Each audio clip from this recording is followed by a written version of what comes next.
What's up, Christy? One of the Fellowship for Followers of Christ. I normally don't do this. But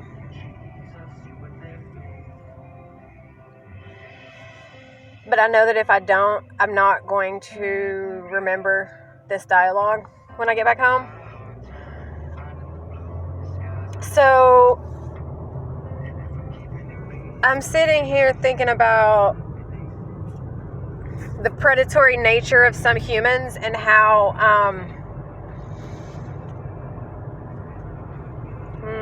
no, that's not good. Okay. The predatory nature of some humans and how a lot of humans who seem to have a predatory nature are not actual predators.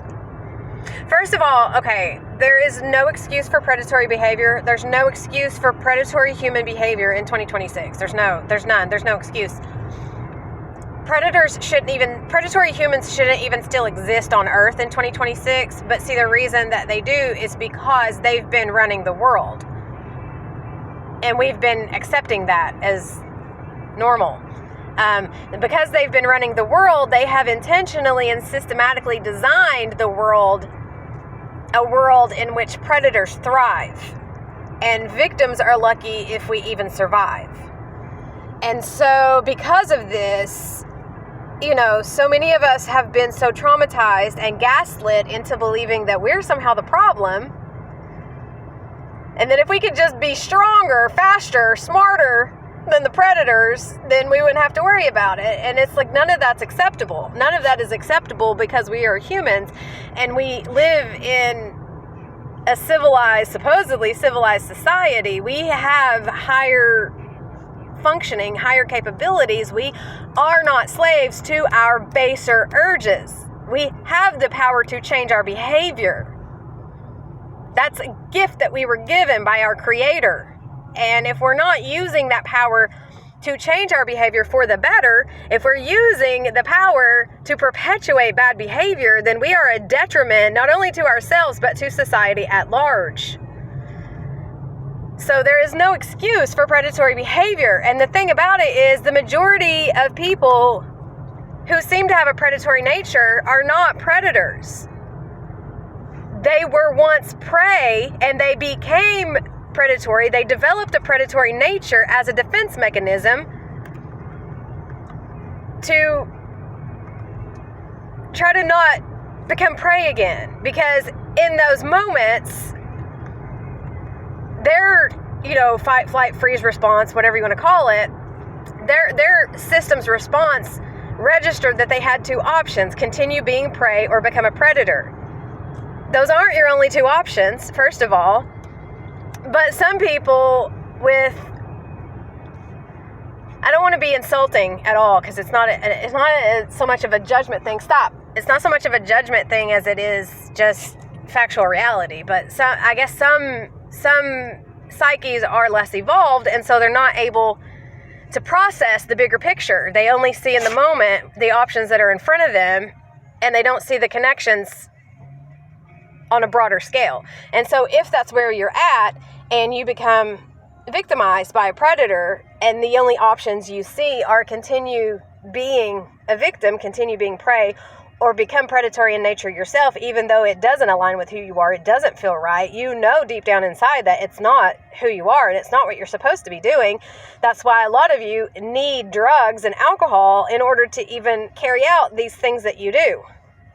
If you can't do the things sober, it's because it's not for you. You weren't supposed to be doing it. If you have to get drunk and or high to bring yourself to go through with something, that right there should let you know that it's not something you should be doing. But because we have accepted this predatory world that we live in, built by predators for predators, and we look at the animal kingdom and we say, well, this is just nature, this is just how it is. No, it's not. It's not, actually.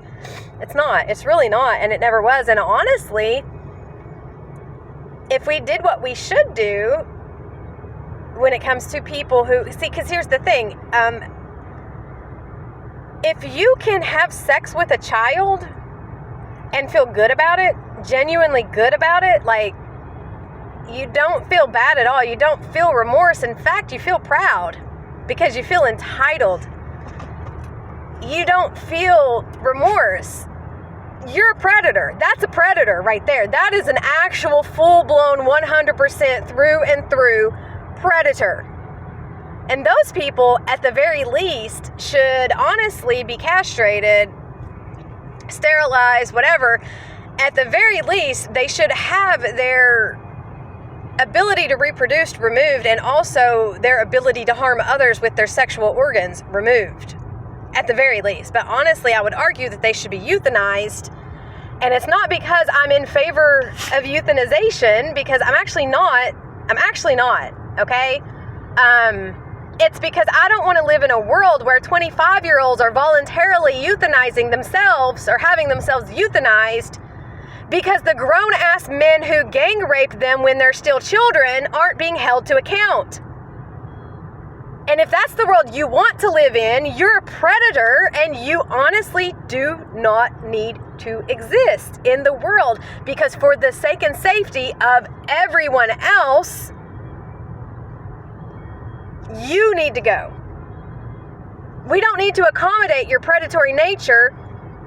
You need to change it. And if you're not willing to change it, you have no desire to change it, or you're not capable of changing it, even with all the help that's available in the world today, then you just need to go, period. Because we do not need to tolerate your existence. We do not need to succumb to a lesser existence in order to tolerate your existence. You are a detriment to the rest of us. And the world you have created is wrong. It is wrong, and it is harmful, and that is why it is failing. So I had other things that I wanted to say, but I don't like doing this while driving. So I'm going to end it here. I don't know who this will help, or if it'll help anyone at all, but I hope it helps someone today. Just remember, you are loved. You are forgiven. You can be saved. No matter who you are, no matter where you are, no matter what you've done or what's been done to you, you can repent, you can repair, you can be redeemed. Much love.